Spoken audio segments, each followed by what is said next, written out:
Bicarakan apa, Pak? Untuk ganjil genap atau persiapan ganjil genap atau persiapan semua yang berkaitan dengan masalah keamanan, kriminal, Pak. semua yang berkaitan dengan keamanan, kriminalitas, dengan apa ganjil genap. Emang ganjil genap udah sampai mana, Pak? Sampai sekarang kalkulasinya belum ada, saya nggak tahu. Tanya ke Disub, belum. Yang harus memberikan kalkulasi siapa, Pak? Disub, Pak? Disub sama Polda. Polda sama Disub. Belum. Ya udah. Pak air naik lagi, Pak. Ya, tadi malam sih ada satu di Katulampa. Biasa. Diperkirakan akan Antisipasi biasa, bukan sebuah antisipasi yang darurat. diperkirakan akan surut kapan nih, Pak? Ya langsung surut atau kita udah Sudah normal lagi, Pak. nggak siaga lah. Lantai gratis yang buat rakyat gimana, Pak? Ya terus dalam proses Pak, rusun di Pluit, Pak. rusun di Pluit ya dibangun. Ini tadi kan baru kita bicarakan. Ini tanya ke ini aja lah, tanya ke siapa tadi?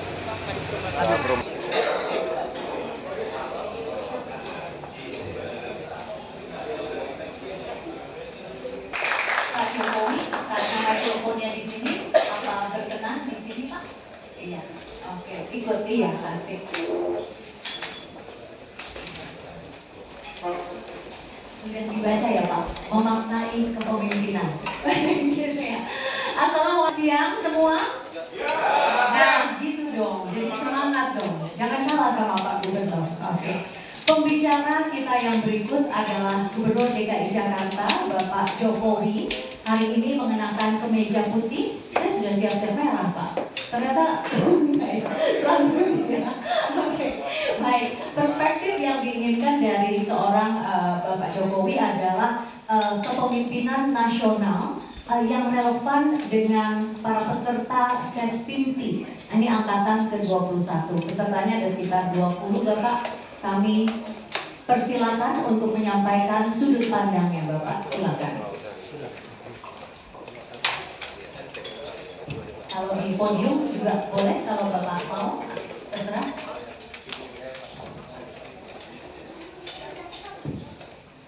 Bismillahirrahmanirrahim. Assalamualaikum warahmatullahi wabarakatuh. Selamat pagi dan salam sejahtera bagi kita semua. Saudara sekalian,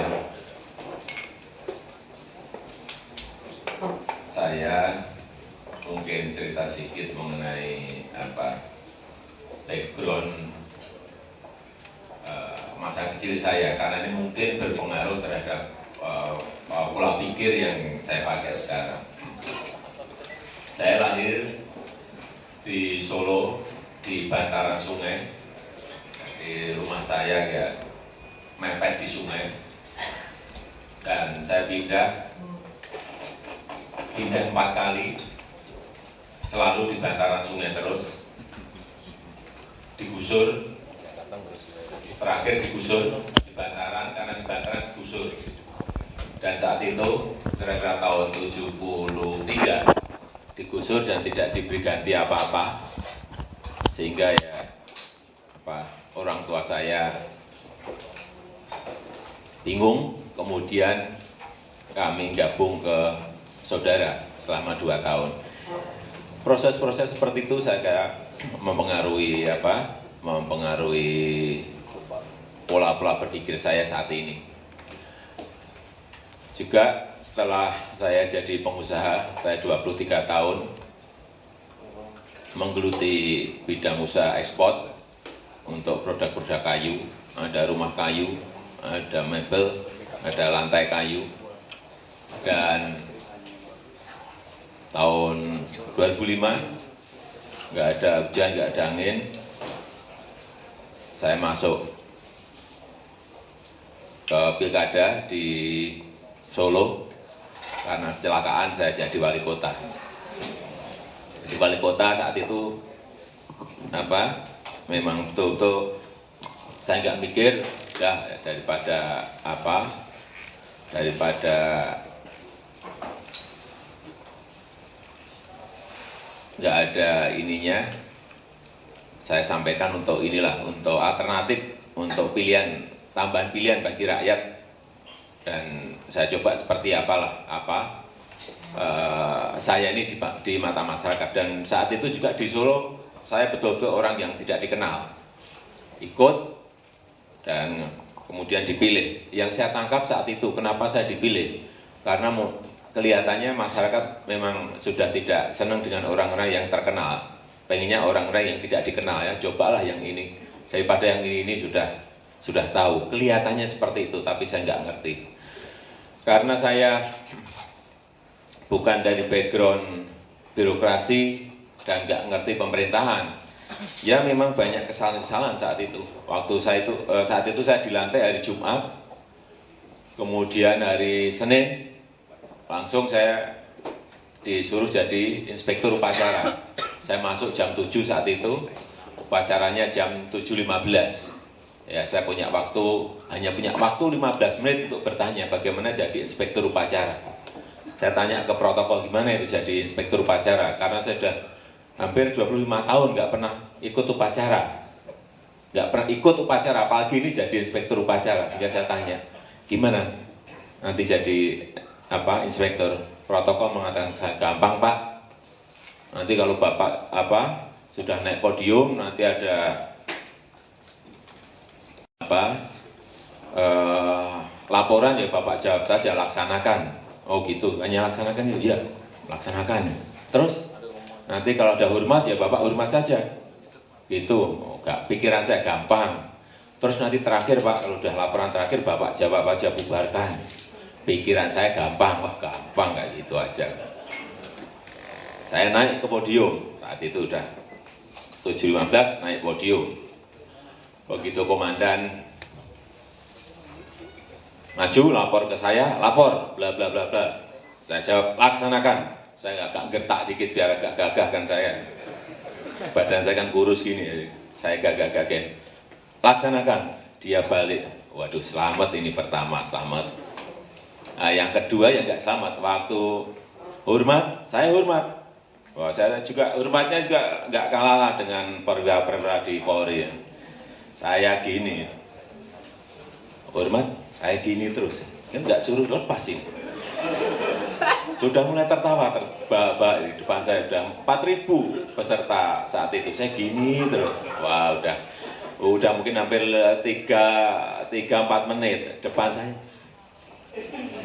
Wah, saya gini tapi sudah ger semuanya, kemudian besoknya masuk koran, ya udah keliru. Karena memang ya saya harus ngomong apa adanya, kayak biasa, saya belum pernah jadi inspektur upacara. Jadi kalau keliru ya biasa. Terakhir lapor ya saya jawab bubarkan, sambil lemes juga saya bubarkan karena keliru tadi. Itu memang menurut saya kepemimpinan itu ada yang disiapkan, tapi juga secara alami ada yang muncul. Tetapi pemimpin menurut saya yang paling penting adalah bagaimana bisa mempengaruhi lingkungan, mempengaruhi bawahan, dan mempengaruhi masyarakat. Tetapi memang sekarang ini sebenarnya sudah berubah total. Hanya kita ini selalu memandang bahwa keadaan sekarang masih sama, padahal sudah berubah. Pemimpin-pemimpin kita, baik di daerah, baik di provinsi, baik secara nasional, siapapun dia, sekarang ini harus punya pandangan bahwa dunia ini sudah berubah. Libya, pemimpinnya guling karena apa? Karena dia tidak melihat perubahan yang ada di bawah. Di Mesir, guling karena apa? Menurut saya, karena dia tidak melihat apa yang ada di bawah. Perubahannya apa? Bapak Ibu bisa lihat sekarang, tidak hanya di dunia bisnis, tidak hanya di dunia politik, sudah berubah semuanya. Dari yang dulu vertikal, sekarang horizontal. Dari yang dulu pejabat itu eksklusif, sekarang rakyat senang yang tidak eksklusif. Dua hal itu yang sering tidak kita sadari bahwa dunia itu sudah berubah seperti itu. Karena demokratisasi yang betul-betul terbuka sekarang ini di seluruh negara yang ada di dunia. Artinya apa? Tidak bisa lagi Bapak Ibu semuanya, dan saya sendiri juga, kalau vertikal apa? Kalau wali kota ya ketemunya dengan gubernur atau ketemunya dengan bawahan kita camat atau lurah, tidak bisa seperti itu. Gubernur tidak bisa, saya hanya bergaul saja eksklusif dengan menteri atau dengan bawahan saya, wali kota, nggak bisa. Atau dengan Pak Kapolri, nggak bisa seperti itu sekarang. Oleh sebab itu yang kita lakukan adalah apa? Menuju pada pola-pola horizontal. Dengan siapa ya sekarang? Demokrasi seperti ini aja kebuka seperti ini. Mau tidak mau harus dengan rakyat. Sehingga kita bisa menangkap apa sebetulnya yang ada di sana. Kita sebetulnya bisa apa kalau kita ke bawah horizontal mendengar apa yang ada di bawah. Sehingga sambung nanti. Kalau Polri membuat sebuah kebijakan itu sambung dengan keadaan yang ada di lapangan. Gubernur membuat kebijakan itu sambung dengan keinginan dan kebutuhan yang ada di kampung, yang ada di masyarakat, yang ada di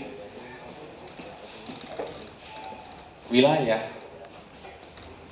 Sambung, jadi policy antara keinginan sambung. Kalau enggak ya enggak akan policy kita diikuti oleh masyarakat. Ini yang tidak ditangkap oleh pemimpin kita. Saya kira Bapak Ibu semuanya kalau bisa menangkap itu akan sambung. Apa yang akan Bapak lakukan dengan apa yang ada di lapangan ini akan sambung. Yang banyak sekarang ini tidak sambung. Kita harus ngomong apa adanya, tidak sambung. Sehingga policy di atas dan kebutuhan keinginan di bawah nggak sambung. Ya meleset, namanya nggak sambung. Meleset. Dan kepemimpinan menurut saya adalah kemampuan bagaimana kita melihat. Kemampuan kita melihat dan mendengar. Dan melihat dan mendengar itu dengan sungguh-sungguh tentu saja. Apa yang menjadi keinginan dan kebutuhan yang ada di bawah? Apa yang menjadi keinginan dan kebutuhan yang ada di masyarakat? Dan menurut saya sekarang ini proses-proses kepemimpinan itu rata-rata hampir sama. Gitu. Bapak Ibu semuanya kalau ingin dilihat orang itu harus membangun apa yang namanya positioning, apa yang namanya diferensiasi, apa yang namanya membangun personal brand itu harus dibangun.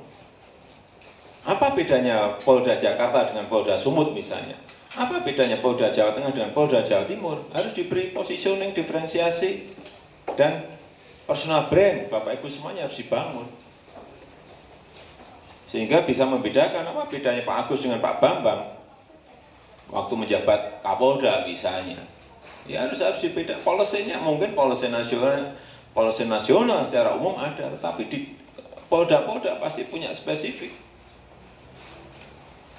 Misalnya saya jadi Kapolda di sebuah tempat, apa yang menonjol di situ, kemudian apa yang mau kita fokuskan untuk ambil masalah yang ingin kita tangani supaya kita bisa menonjol. Misalnya masalah narkoba, apa bedanya nanti sebuah Polda A dengan Polda B dalam cara menangani narkoba misalnya? Harus ada diferensiasinya. Misalnya yang Bapak menjadi Kapolda di sebuah wilayah A, ya mungkin cara menangani dibedain aja. Kalau nangkap gembong narkoba langsung tembak kepalanya, itu beda. Masih dengan daerah yang lain misalnya.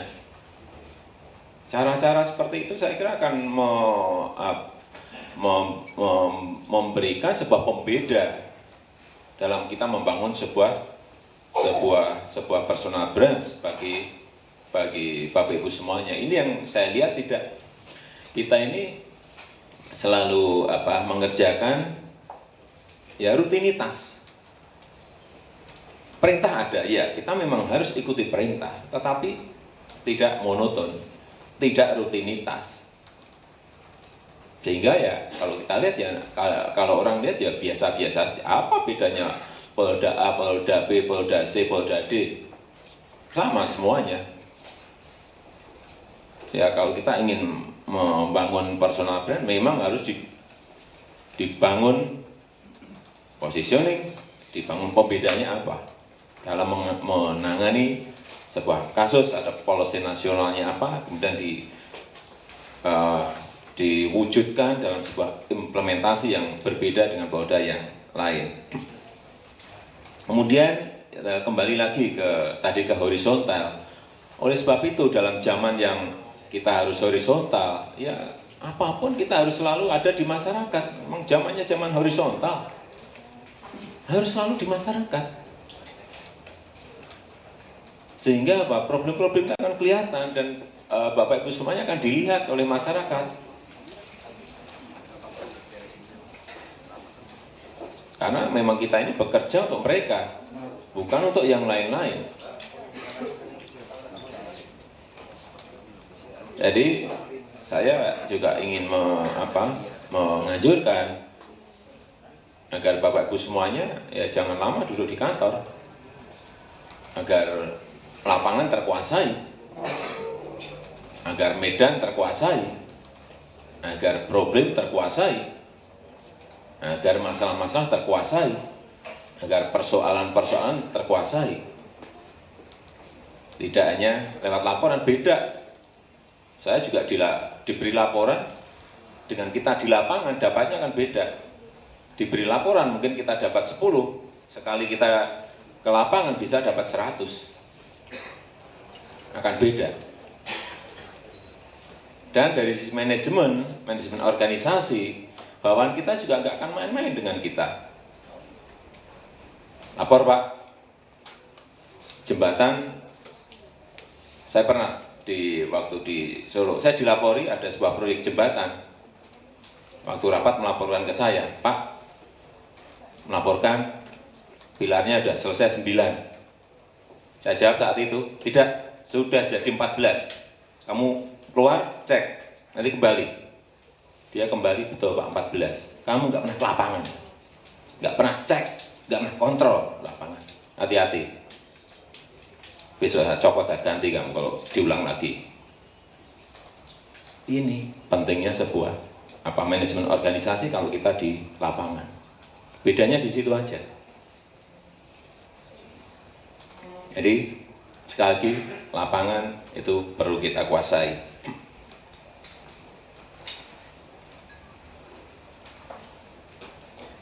Kalau lapangan terkuasai, saya kira kita gampang mendesain sebuah kebijakan. Kebijakan itu bisa kita desain karena memang lapangan kita terkuasai. Seperti yang nomor 2. Nomor 2.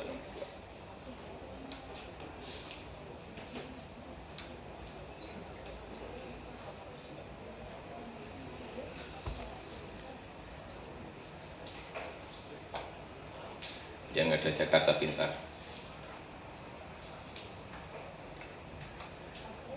Karena apa? Waktu kita masuk ke masyarakat, itu kita mendengar itu keluhannya apa, masalahnya apa, problemnya apa. Seperti ini. Waktu saya masuk di Jakarta, yang saya dengar di mana-mana keluhannya adalah masalah pendidikan. Pak, anak saya enggak bisa meneruskan. Pak, anak saya belum bayar 8 bulan. Pak, anak saya belum bisa bayar SPP 4 bulan. Itu kita dengar dan terus kita dengar terus. Artinya ada problem ini di kebijakan pendidikan. Padahal anggarannya banyak. Tetapi cara mendesainnya tidak pas dengan yang ada di bawah. Karena apa? Karena kita nggak pernah ke bawah. Sehingga desain yang ada selalu desain yang berhubungan dengan misalnya memperbaiki gedung, membangun perpustakaan. Ya kalau gedungnya bagus, perpustakaannya komplit, tapi rakyat kita nggak bisa masuk ke sekolah untuk apa? Oleh sebab itu muncul yang namanya Kartu Jakarta Pintar. Kenapa? Ya karena itu yang dibutuhkan pertama kali oleh rakyat, oleh masyarakat. Setelah kita turun ke bawah.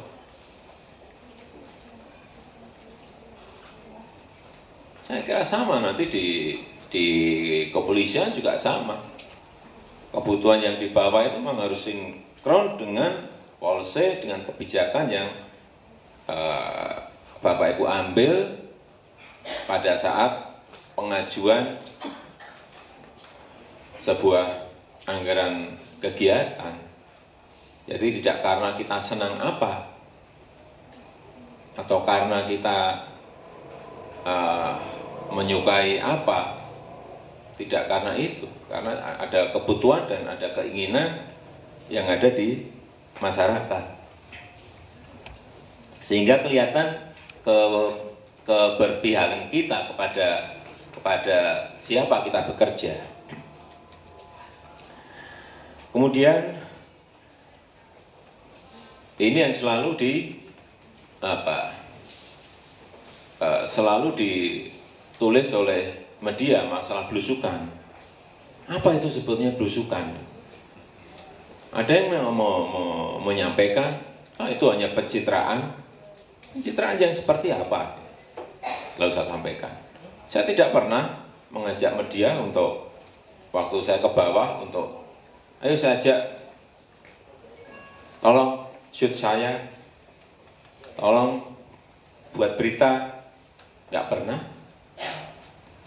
Tanya ke yang mengikuti saya, nggak pernah.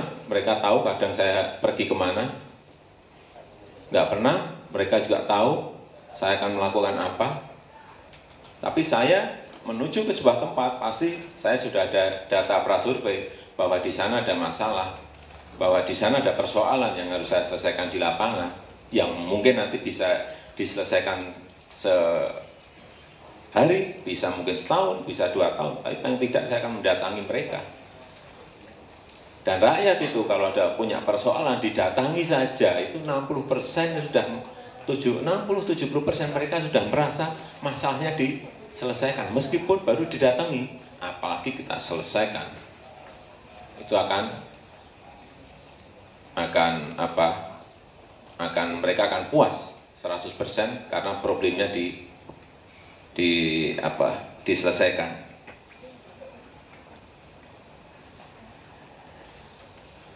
Belusukan ini memang kita lakukan karena seperti tadi saya sampaikan, saya ingin mendengar langsung dari orang pertama yang punya masalah bahwa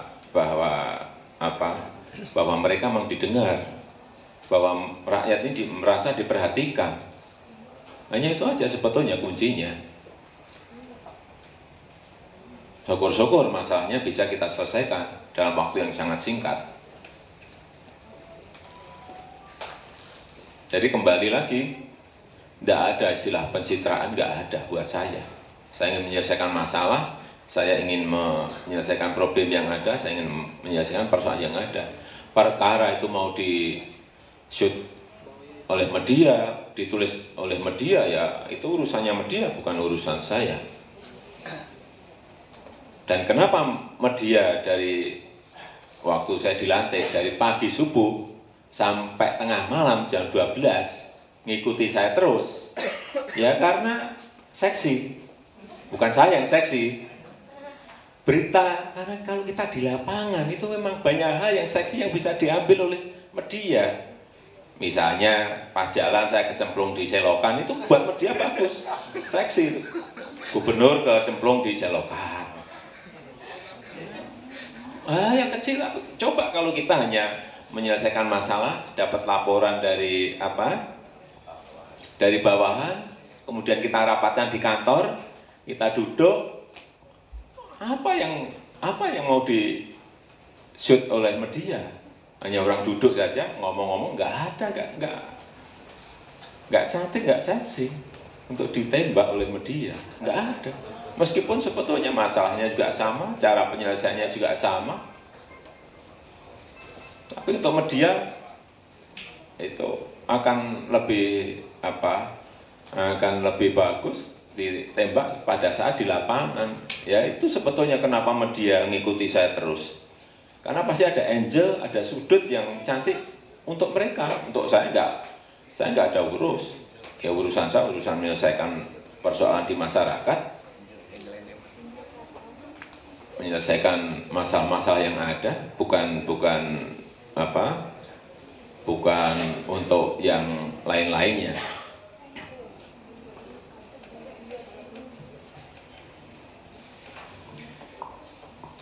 Kenapa yang saya lakukan adalah masuk ke kampung-kampung kumuh, masuk ke kampung-kampung, masuk ke pasar tradisional, masuk ke kanan kiri bantaran sungai, karena persoalan dan problem yang terbesar itu hampir 80% itu ada di sana, bukan ada di Sudirman atau Tamrin. Kalau di situ masalahnya juga jelas, macet itu aja sudah. Yang lain-lain yang banyak sebetulnya persoalan rakyat ada di sana. Dan sudah puluhan tahun mereka nggak pernah didatangi. Kalau didatangi, saya datang itu pasti ada suara ke saya, Pak, lurah aja ke sini udah puluhan tahun Pak, nggak pernah ke sini. Lurahnya, camatnya juga Pak, pada camat dan lurah ada di samping saya. Rakyat ngomongnya seperti itu, karena nggak pakai seragam lurah camat, ya mereka nggak tahu dia camat dan lurah. Nggak pernah Pak di sini didatangi, apalagi gubernur Pak. Camat lurahnya nggak pernah Pak, puluhan tahun ke sini Pak. Wali kota juga nggak pernah Pak, apalagi. Itu sebetulnya yang diinginkan oleh masyarakat. Saya kira juga di kepolisian juga sama. Coba Bapak Ibu semuanya datangi ke sebuah rumah, pindah ke rumah yang lain. Kita mengenalkan diri kita bahwa saya adalah misalnya Kapolres di sebuah wilayah. Bu, saya Kapolres. Mereka akan merasa sangat aman. Oh, ternyata di lingkungan di rumah saya dan di lingkungan saya didatangi oleh Kapolres. Apalagi yang ada di bawah Kapolres pasti akan lebih banyak lagi. Ini rasa amannya akan muncul di situ.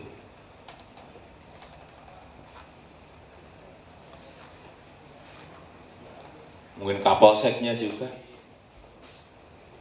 Kenapa tidak datangi dari rumah ke rumah, meskipun tidak door to door satu persatu, tapi dianukan dengan sampling-sampling di tempat-tempat yang ada masalah. Saya kira akan memberikan rasa yang berbeda. Inilah kembali lagi ke yang horizontal dan tidak eksklusif tadi. Menurut saya ke depan semakin demokrasi ini berjalan, semakin demokratisasi ini menuju ke semua tempat yang ada di semua negara. Saya kira yang muncul akan muncul kepemimpinan dan pemimpin yang harus mau tidak mau akan horizontal dan tidak eksklusif.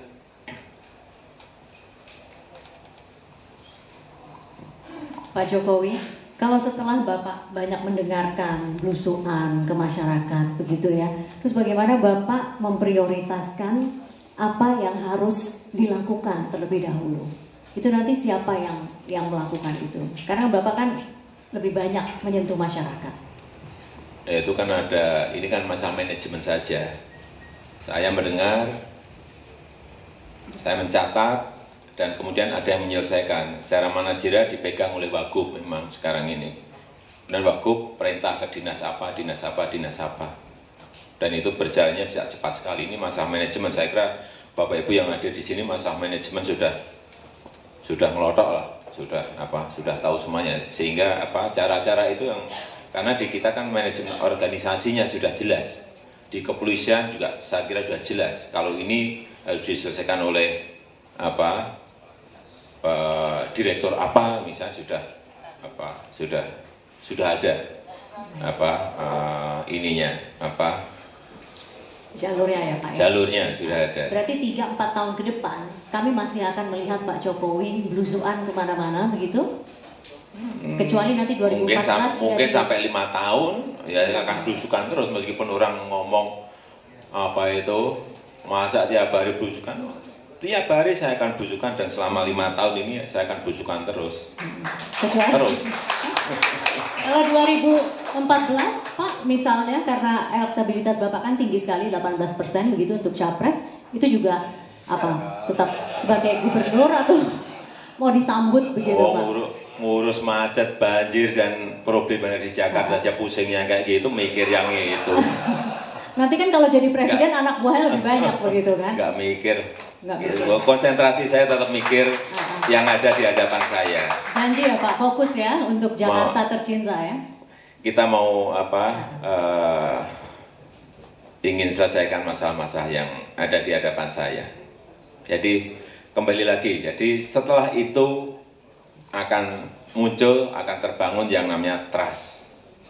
Akan muncul yang namanya kepercayaan. Kalau sudah itu muncul yang namanya kepercayaan dari masyarakat terhadap pemimpinnya, gampang membangun apapun, karena akan didukung oleh masyarakat. Dukungan ini penting sekali. Percuma kita membuat kebijakan kalau tidak dipercaya masyarakat. Akan sulit, anunya ke lapangan akan sulit. Termasuk juga dukungan dari Dewan. Kalau masyarakat sudah mendukung, Dewan pun pasti akan memberikan dukungan. Padahal kalau kita hitung-hitung, kalau dari sisi politik ini kepartean, kami di Jakarta ini partainya kecil, hanya nomor 3. Tetapi waktu saya di Solo, partainya dominan. Tapi saat membahas APBD di sana, di voting saat itu, waktu saya pilkada yang pertama dan jadi wali kota yang pertama. Karena apa? Belum terbangun yang namanya trust di masyarakat. Saya baru memulai membangun itu. Kalau di sini, karena sudah ada dukungan dari masyarakat, Dewan juga ikut memberikan dukungan, sehingga kemarin APBD kita dapat dikatakan sangat lancar sekali. Karena dukungan semuanya diberikan kepada kami. Karena apa? Karena trust, karena kepercayaan, bukan yang lain-lainnya.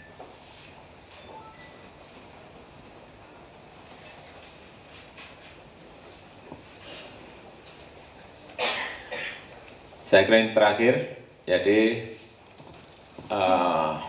siapapun pemimpin itu, baik saat Bapak Ibu semuanya jadi Kapolda atau nanti jadi Kapolri, saya kira titik akhirnya akan seperti yang ada di catatan akhir saya, yaitu pemimpin yang berhasil adalah yang mampu mendekatkan harapan-harapan dan impian masyarakat dengan kenyataan. Saya kira itu sedikit yang bisa saya sampaikan pada kesempatan yang ini. Terima kasih. Assalamualaikum warahmatullahi wabarakatuh. Waalaikumsalam warahmatullahi wabarakatuh. Terima kasih Pak Jokowi. Silakan saya langsung buka pertanyaan. Iya, meja pertama. Silakan Pak, namanya. Baik, terima kasih. Nama kami Pasis Latif, Pak, dari Sesbinti Polri. Kami telah mendengar banyak penjelasan dari Pak Jokowi dan merupakan suatu kebahagiaan pagi ini bisa bertemu dengan Bapak langsung dan mendengar penjelasan bagaimana visi Bapak tentang kepemimpinan. Tentu saja tadi yang saya simak lebih banyak pada kepemimpinan lapangan. Ada hal yang tidak terlepas juga kaitannya dengan permasalahan kebutuhan rasa keamanan. Sama, karena kadang-kadang kata koordinasi ini mudah diucapkan tapi sulit untuk dilaksanakan. Ada banyak permasalahan-permasalahan kesejahteraan di masyarakat muncul menjadi gangguan kamtipmas ini akibat lemahnya koordinasi. Kemudian juga terjadi karena adanya kebijakan-kebijakan yang mungkin saling tumpang tindih atau mungkin justru bertentangan yang muaranya akhirnya menimbulkan baik itu menjadi masalah konflik sosial maupun konflik horizontal. Terima kasih Pak Jokowi. Pak Jokowi, saya ambil satu atau dua untuk langsung satu aja. Oke, silakan Bapak.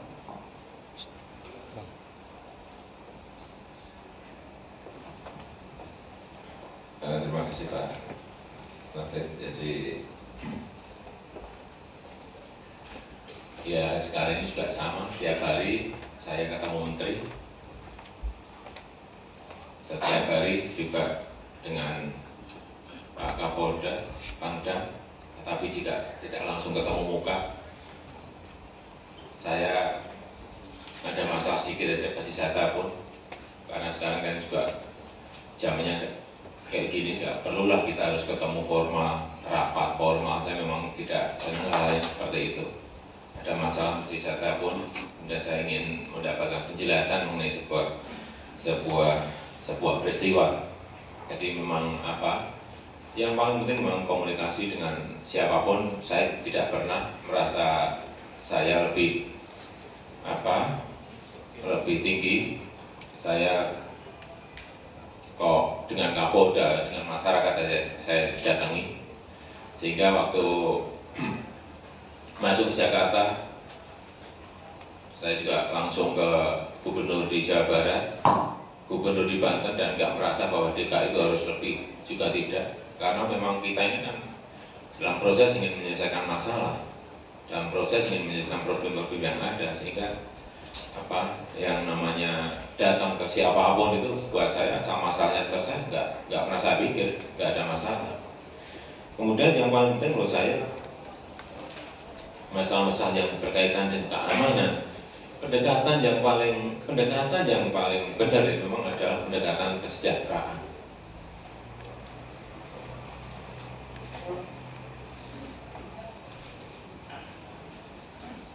Kalau kesejahteraan di masyarakat itu terperhatikan, dan mereka juga tidak ingin kok muluk-muluk masyarakat kita ini. Coba Bapak datang aja ke kawasan-kawasan di Penjaringan, di Marunda, di Cakung, di Cilincing, di Pademangan, yang kawasan-kawasan Samarinda. Mereka juga nggak tinggi-tinggi amat permintaannya. Pak, yang paling penting, anak saya bisa sekolah. Kalau saya sakit,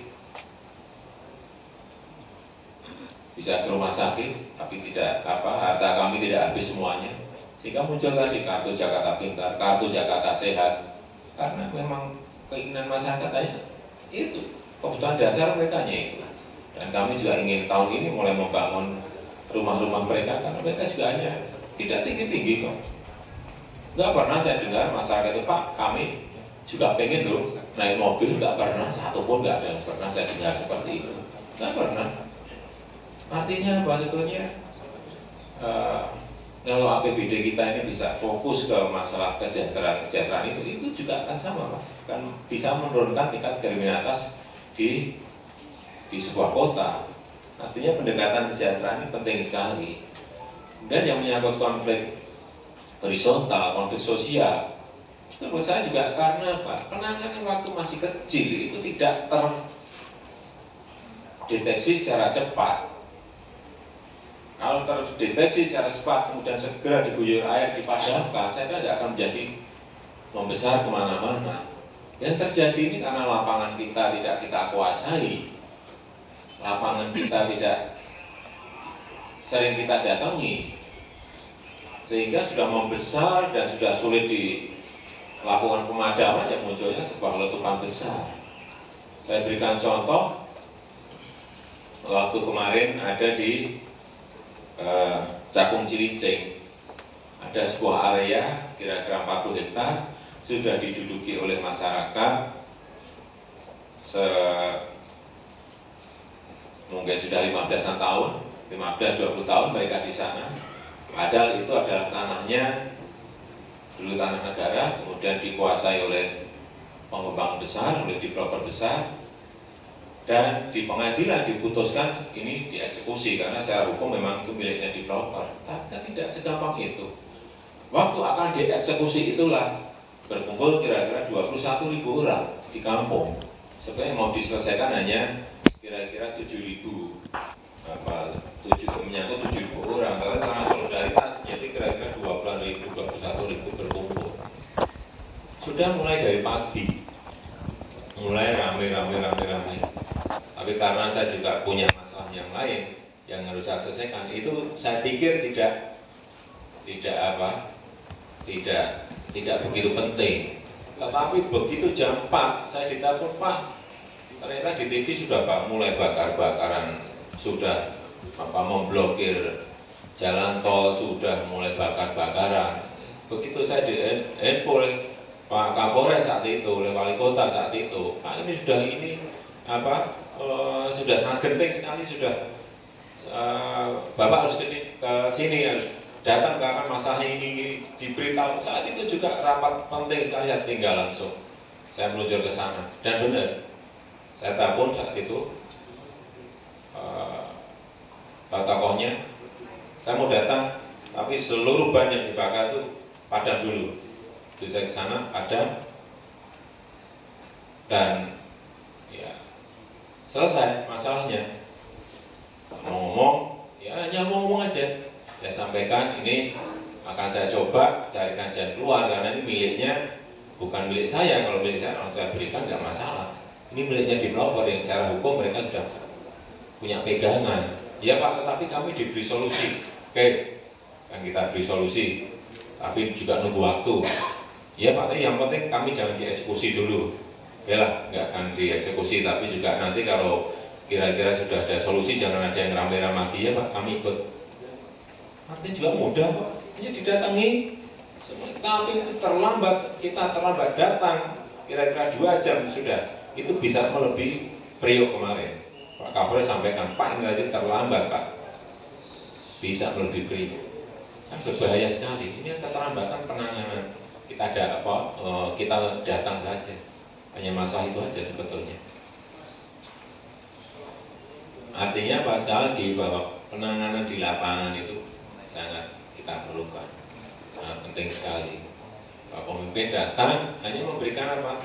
Ya kedinginan pada masyarakat. Pikirannya jadi semuanya dingin semuanya. Dan ternyata juga hanya didatangi aja, hanya ngomongin sampai sekarang pun saya juga belum bisa menyelesaikan masalahnya. Belum bisa. Karena juga masalah menyangkut masalah hukum kan tidak masalah gampang. Dan memberi jalan keluar 21.000 orang untuk menyiapkan di sebuah lahan dan juga butuh waktu yang panjang. Tapi sekali lagi bahwa problem-problem seperti ini kalau kita ini gampang komunikasi dengan siapapun, Kapolres bisa datang, wali kota bisa telepon langsung, ini problemnya akan segera bisa diatasi. Dan ya contoh-contoh seperti itu Pak, yang bisa kami berikan, artinya kecepatan mendengar, kecepatan memperhatikan, kecepatan merespon sebuah masalah itu memang harus segera dilakukan. Kalau itu dapat, saya kira nggak akan perkara besar itu Bapak itu muncul dan meletup. Contoh juga masalah demo, saya mungkin lupa tadi. Demo itu apa sih? Sekarang juga Balai Kota itu setiap hari bisa 1 demo, bisa 2 demo, ya silakan. Buka aja gerbang, temuin mereka. Atau kadang-kadang saya datangi mereka keluar kalau banyak. Apa sih? Mereka ngomong, kita dengarkan, saya catat, ya nanti saya selesaikan, udah pulang, ya pulang. Yang sering menjadi masalah itu pemimpinnya nggak mau mendengarkan mereka, atau malah keluar dari belakang.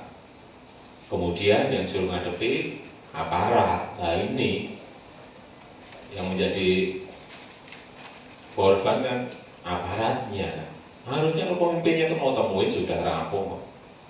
Meskipun mungkin nggak bisa menyelesaikan masalah, ya dengerin, catat saja. Berapa ribu orang pun datang, ya saya datangi. Apa? Kenapa? Catat. Maunya apa? Catat. Udah nanti saya carikan jalan keluar. Pulang, ya pulang. Datang lagi ya gitu lagi, pulang. Itu lagi pulang, lama-lama kan bosan sendiri juga. Datang hanya dicatat, didengar, catat, didengar. Belum tentu kita bisa menyelesaikan masalahnya juga. Karena masalahnya kadang-kadang juga rumit. Berhubungan dengan hukum, berhubungan dengan wilayah hukum, tidak gampang menyelesaikan. Tapi bahwa mendengar itu memang diperlukan. Dulu apa sampai pagar roboh, sampai pintu roboh, ngapain harus kayak gitu? Karena nggak ditemuin itu ya jengkel. Sudah panas-panas, datangnya belum makan, ditemui saya tidak, ya kan? Kadang malah dipendungi satpol, ya ngamuk dong. Di mana pun ngamuk, siapapun, satpolnya sendiri juga belum makan, ya, udah saling pendung-pendungan. Hasilnya harusnya itu kos sosialnya sedikit, jadi kos budgetnya jadi besar ya, karena problem itu aja sebetulnya. Kembali lagi ke fungsi kepemimpinan tadi, hanya itu saja. Apa sih nemuin juga nggak ada 5 menit. Saya kira itu. Tapi yang jelas tadi jangan gengsi, berkoordinasi dengan sesama rekan kerja ya Pak. Nah itu kembali lagi ke masalah tadi, kalau kita sudah tidak eksklusif dan horizontal, tidak akan mikir itu. Terserah gitu ya pokoknya ya. Oke baik, satu lagi pertanyaan, aduh ini bagaimana memilihnya ya. Oke, tadi siapa yang duluan ya? Oh ini Bapak dari, ya silakan. Dari Oke, Solo. sorry. Dari Solo nih Pak, dari Solo. Oh ya? Warga Solo yang di Jakarta. Urbanisasi Mas. Salah satu urban. Terima kasih. Yang kami hormati Bapak Jokowi sebagai narasumber. Saya tetangga Bapak di Solo. Namanya Pak? Nama saya Heri Wibowo. Rumah saya juga di pinggir sungai. Dan kebetulan Bapak dari baju kota-kota itu saya juga kelenjar di situ, di tempatnya Mas Parto. Mungkin Bapak tahu. Jadi mungkin satu RT Pak kita. Mungkin Bapak tidak mengenal kami karena kami tugas kemarin sebelum di Mabes Polri di Kapolres Bekasi Pak. Jadi mungkin lebih banyak tidak di Solo. Terima kasih Pak. Kami melihat di pelajaran tentang pemimpin yang baik ini memang harus inovatif, kemudian original, kemudian dia mampu membangun, humble, fokus untuk kepentingan masyarakat, dia jujur dan bijaksana. Ini saya melihat memang Bapak dominan memiliki hal-hal seperti itu dan itu menjadi kebanggaan kami sebagai masyarakat Solo. Semoga Bapak mampu bertahan itu. Kemudian di dalam Bapak memimpin Solo tentunya berbeda ketika Bapak memimpin di Jakarta. Penduduk di Solo sekitar 600.000, di sini 12 juta Pak. Mungkin termasuk yang tidak terdaftar itu mungkin akan bisa 15 juta karena kebetulan kami 3,5 tahun di Jakarta Pusat di mana Bapak tinggal dan kantor Bapak di DKI. Memang seperti yang Bapak sampaikan tadi betul, demo ketika kami dinas di Jakarta Pusat itu mungkin di sini juga ada perwira tinggi yang belum akan Kapolres Jakarta Pusat, terlebih banyak anarkis karena memang tidak tersalur aspirasinya, karena memang pejabat yang dulu memang jarang mau menemui Pak. Ketika sekarang Bapak menjabat, Bapak lebih humble, kemudian mendengarkan suara mereka. Tetapi mungkin perlu Bapak ingat bahwa untuk membangun DKI ini memang sedikit agak sulit handicapnya karena tingkat korupsi di Jakarta ini masih tinggi. Khususnya mungkin mohon di DKI, kemudian kurangnya daya tarik investasi.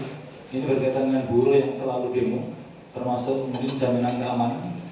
Kemudian termasuk SDM sendiri yang mungkin Bapak miliki dan kualitas masyarakat sendiri yang sedikit-sedikit dia tidak puas dan selalu melakukan demo. Ini memang tentunya menjadi sebuah handicap Bapak ketika memimpin di Jakarta ini. Jadi pertanyaannya apa nih untuk Pak Jokowi? Pertanyaan kami Pak, mohon izin Pak, di Jakarta ini yang harus Bapak hadapi kan tentang kaki lima, banjir, macet, kemiskinan dan lain sebagainya Pak. Yang ingin kami tanyakan, mungkin kalau mungkin banjir dan macet mungkin bisa dikoordinasikan dengan pihak-pihak yang terkaitan dengan kaki lima ini. Jakarta ini kan metropolitan, menjadi ikon sebuah negara. Artinya konsekuensinya bukan karena kita harus tegar kemudian tidak humanis, kemudian kita singkirkan mereka, tetapi tentunya mereka ini memang harus ditata, diatur. Mungkin Bapak selama belusukan sudah tahu betapa banyaknya, mungkin jutaan itu Pak. Mungkin ada sekitar 10-15% pedagang kaki lima yang dari luar daerahnya ada di Jakarta. Bagaimana cara-cara Bapak selama 5 tahun ini Pak, mohon izin Pak, konsep yang kira-kira strategik untuk mengatasi mereka, karena apabila Bapak terlalu mungkin sering memberikan janji kepada mereka, suatu saat Bapak akan pasti diminta pertanggungjawaban untuk kesejahteraan mereka. Terima kasih Pak.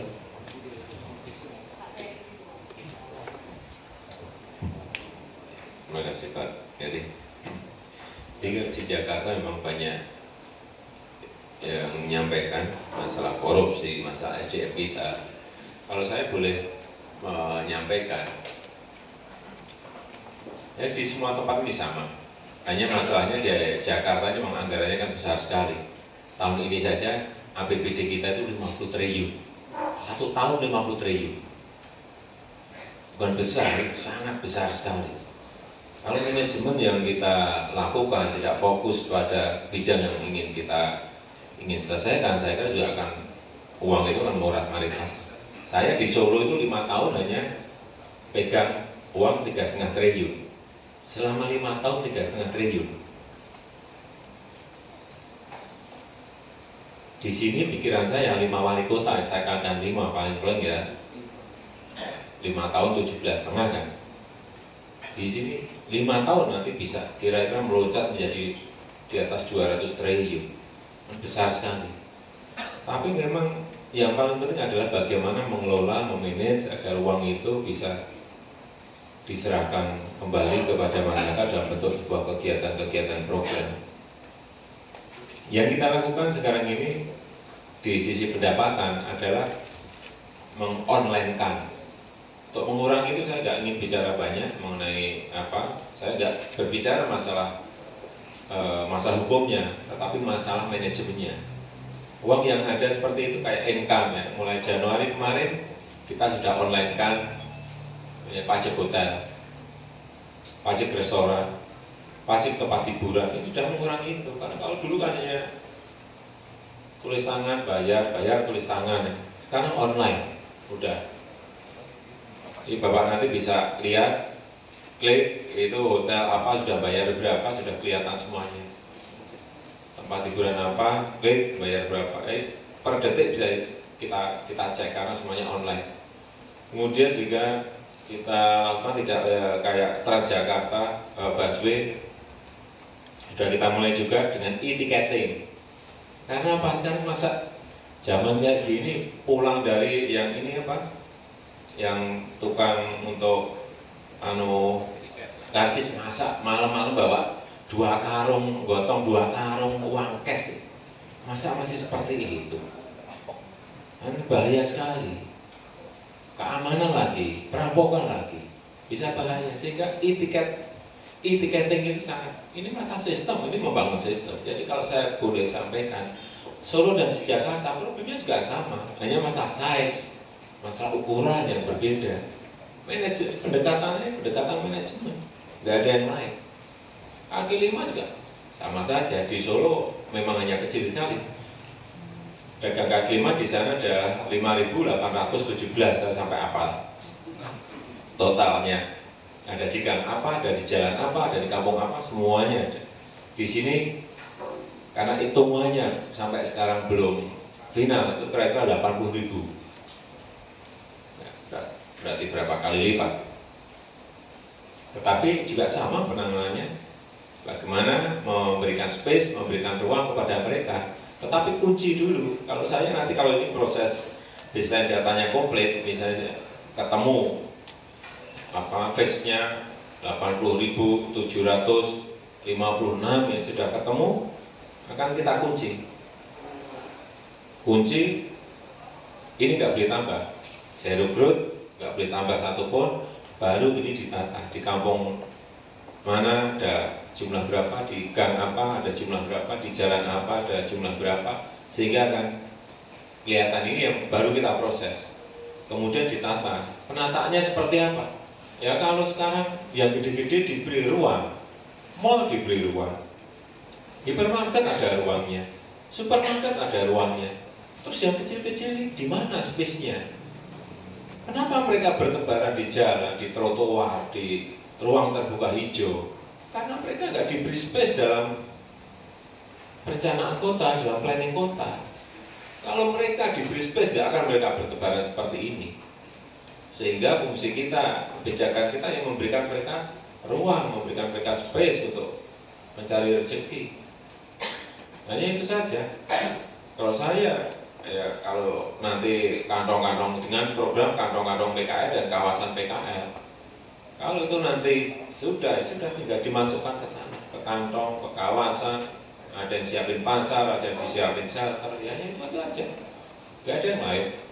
Tapi bahwa mereka harus diberi ruang, itu harus keharusan bagi sebuah kota untuk memberikan space bagi rakyat kecil seperti itu. Tetapi sekali lagi memang desain data harus komplit dan harus dikunci. Jangan sampai nanti kita berikan space di sini, pulang membawa tetangganya 20, rame lagi. Kalau itu sudah dikunci sudah, ada tambahan langsung harus segera ditertibkan, dibersihkan. Tetapi saya sampaikan kepada Satpol PP saya, sekarang memang harus tegas, tapi tidak kasar. Harus tegas, kalau enggak juga kota itu ada aturannya, negara juga ada aturannya. Tentang rakyat kecil terus mau gue ya tidak, nggak bisa. Tapi bahwa penanganannya harus tegas ya, tapi tidak kasar. Itu selalu saya tekankan terus kepada Satpol PP kita. Jadi kembali lagi bahwa membuat shelter, memberikan, ini sudah kita mulai memberi tenda seperti ini. Ini karena saya kemarin APBD belum digedok oleh Dewan, saya cari CSR, misalnya dari Bank DKI, kemarin ada yang dari Indonesia untuk dibuatkan ini seperti ini. Penataan bukan dari APBD karena APBD kita kemarin belum keluar, sehingga saya carikan dari CSR, dan itu yang ngantri banyak sekali. Kemarin saya hentikan dulu yang dari perusahaan swasta, dari bank, dari BUMN, semuanya ingin bantu, tetapi nanti dulu saya ingin ngunci dulu jumlah real PKN dari DKI ini berapa. Kalau kemarin ada yang bertanya, Pak, di sini kan nggak ada tempat lagi untuk kantong PKL atau kawasan PKL, terutama di kota, di tengah kota. Ya beli dong. APBD punya duit kok. Ya beli tanah untuk mereka. Bahwa pelayanan pemerintah itu tidak hanya urusan KTP, tidak hanya urusan KK, memberikan pelayanan seperti ini juga pelayanan. Public service tidak hanya KTP dan masalah KK dan lain-lain. Dan masalah perizinan bukan, memberikan tempat pada pedagang PKI juga sebuah pelayanan. Kalau nggak punya tanah, nggak punya lahan, ya beli dari APBD, diperuntukkan untuk mereka. Nah, kalau swasta nanti yang bisa beli hanya developer terus untuk mall, untuk hypermarket, untuk supermarket, ya harus yang kecil-kecil mau dapat dari mana? Apa nanti sampai kapanpun terus akan kita kejar-kejar terus. Ini itu bukan permanen, bukan solusi permanen. Ya menyelesaikan sesaat. Itu Pak Heri yang bisa kita sampaikan. Terima kasih Pak Jokowi.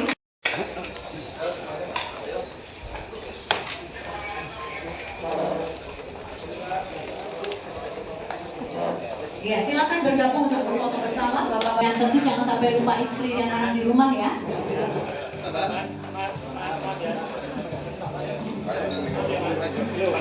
Kayaknya sepertinya harus 2 lapis. Ya.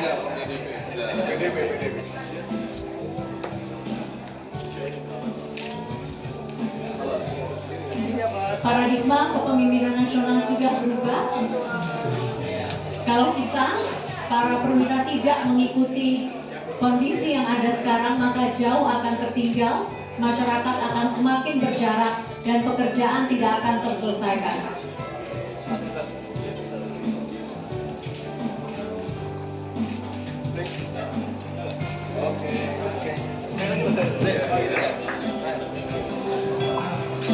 Ya, Bapak-Bapak dan Ibu-Ibu, sekali lagi terima kasih kami ucapkan kepada Bapak Jokowi, para narasumber kami. Pak Eko sudah selesai ya acaranya ya, dan acara kami lanjutkan dengan makan siang bersama dan juga silaturahmi. Assalamualaikum warahmatullahi wabarakatuh. Yang ngeyel Pak, yang mantan Kapolres Bapak. Ya, yang dua juga. Yang kemarin dua itu sudah. Iya. Oh, sudah bisa ini yang kalau waktu itu saya di yang Jawa Tengah Pak. Nanggung bahasan. Pak, hari pacar. Pak, lihat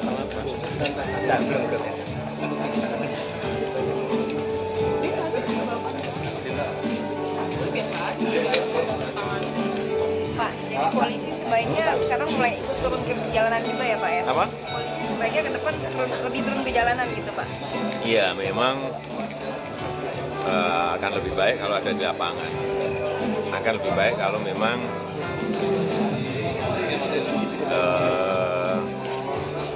apa? Ya selalu di masyarakat, ada di masyarakat, dekat dengan masyarakat. Emang selama ini kan sudah mulai ada di jalanan juga Pak, ditemukan kan? Iya. Selama ini kan memang sudah ditemukan di jalanan kan? Iya, oleh sebab itu saya tadi kan menekankan, mungkin yang untuk polisi lalu lintas iyalah tiap hari di jalanan. Tetapi yang lain, apa itu, apakah sudah di lapangan atau belum, saya juga nggak ngerti. Kalau seperti itu jangan ditanyakan saya, ditanyakannya ke masyarakat, ya kan? Tanyanya ke masyarakat, karena yang semuanya ini, kita ini bekerja untuk mereka, untuk rakyat, untuk masyarakat. Jadi pertanyaan jangan ke saya. Apakah pola kepemimpinan seperti yang Bapak tuangkan tadi itu cocok untuk kepolisian kita, Pak? Cocok, sangat cocok. Oh, ini memang dunia sudah berubah kok. Sampai kan bolak-balik, dunia ini sudah berubah.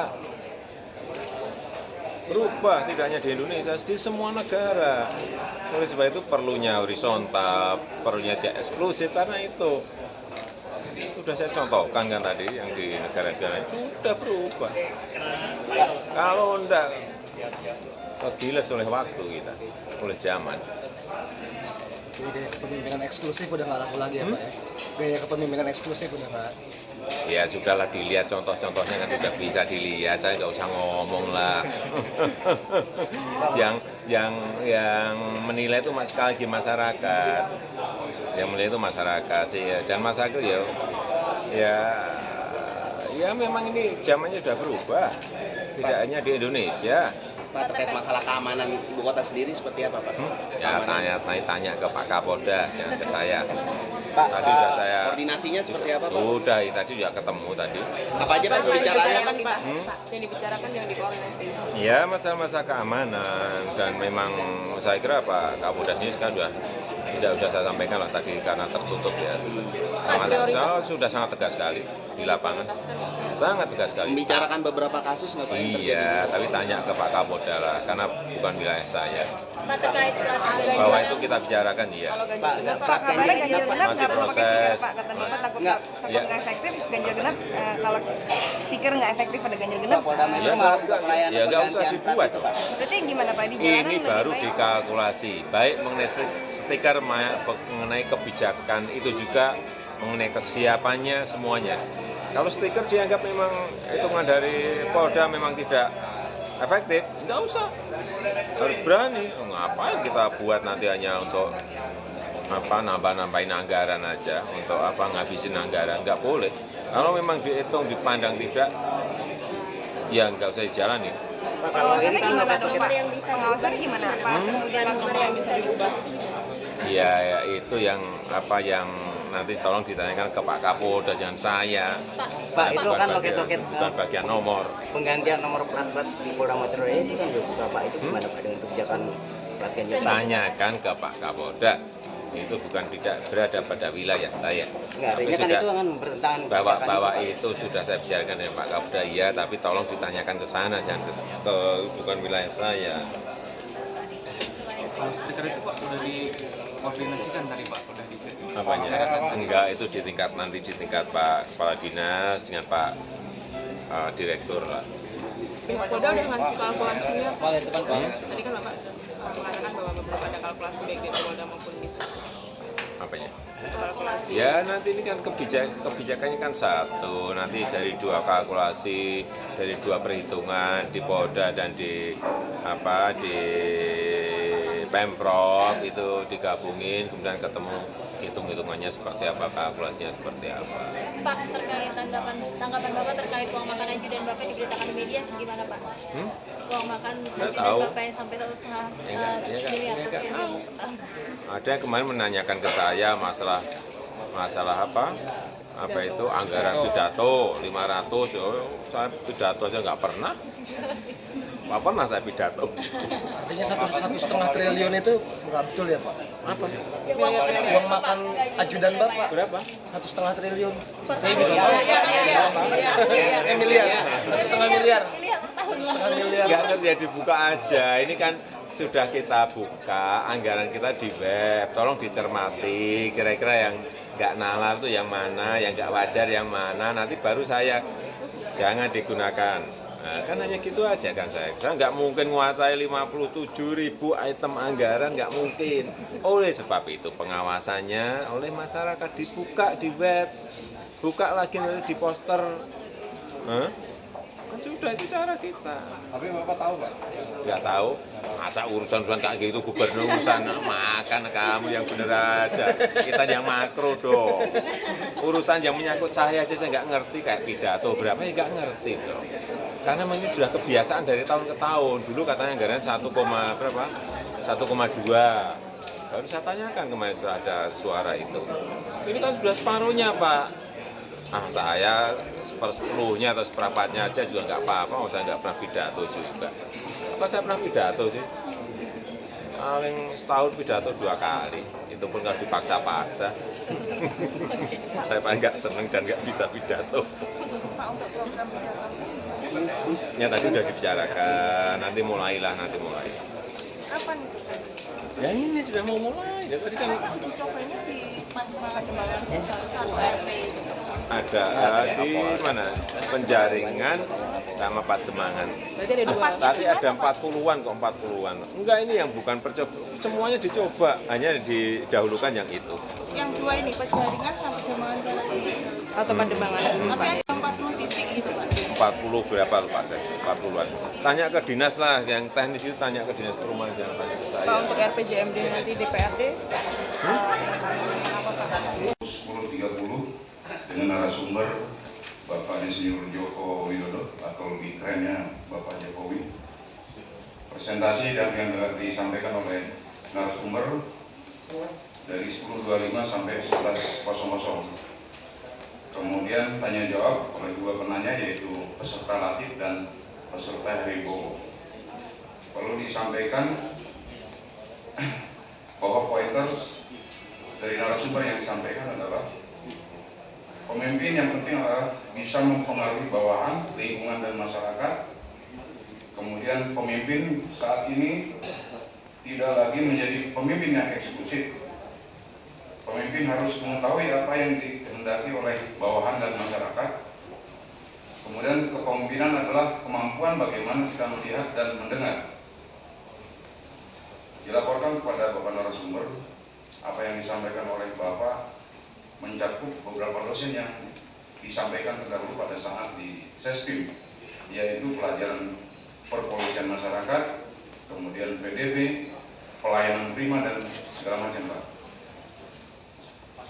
Dengan telah dilaksanakannya diskusi panel ini, maka diharapkan para peserta memiliki tambahan wawasan terkait kepemimpinan nasional untuk dapat diimplementasikan dalam tugas ke depan. Untuk itu, marilah kita berikan aplaus pada narasumber.